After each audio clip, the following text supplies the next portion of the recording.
Hello అండి, అందరికీ welcome to Telangana పిల్లలు ఛానల్. ఈరోజు మా ఇంటి దగ్గరలో ఆకుకూర తోట ఉందండి. ఆ తోటలో తెచ్చిన తోటకూర ఎంతో ఫ్రెష్గా ఉంది చూడండి. కాడలతో సహా చిన్నగా కట్ చేసి పెట్టుకుందాము.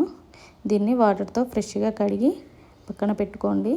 తర్వాత ఒక కడాయి తీసుకొని అందులో ఆయిల్ వేసుకోవాలి. సరిపడినంత ఆయిల్ వేసుకొని తర్వాత ఇందులో పోపు దినుసులు వేసుకోవాలి. జీలకర్ర, ఆవాలు, శనగపప్పు, కచ్చాపచ్చాగా దంచిన వెల్లుల్లిపాయ వేసుకొని కొంచెం దోరగా వేయించుకోండి.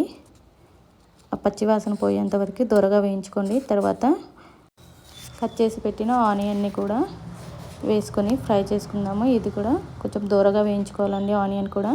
తర్వాత ఇందులోనే కొంచెం పసుపు వేసుకొని కలుపుకోండి. ఇది ఫ్రై అయిన తర్వాత మనం కడిగి పక్కన పెట్టిన తోటకూరను కూడా ఇందులోనే వేసుకొని ఫ్రై చేసుకుందాము. ఒకసారి బాగా కలిపి మూత పెట్టకుండా ఫ్రై చేసుకోవాలండి. మధ్య మధ్యలో అప్పుడప్పుడు కలుపుతూ ఉండండి, లేకపోతే కింద అడుగంటేస్తుంది. ఈ ఆకుకూర మగ్గిన తర్వాత అందులోనే కొంచెం సరిపడినంత ఉప్పు, సరిపడినంత కారం వేసుకొని మగ్గించుకోండి. మరొక 10 నిమిషాలు అలాగే ఫ్రై చేసుకోండి. అంతే అండి, తోటకూర ఫ్రై రెడీ అయినట్లు. ఇంకా పిల్లలైనా పెద్దవాళ్ళైనా తోటకూర తినడం వల్ల కాల్షియం, ఐరన్ ఎక్కువగా వస్తుందండి. మనకి బోన్ స్ట్రెంత్ కూడా ఎక్కువగా ఉంటుందండి. చూస్తున్నారు కానీ లైక్ చేయట్లేదు. లైక్ చేయండి, షేర్ చేయండి.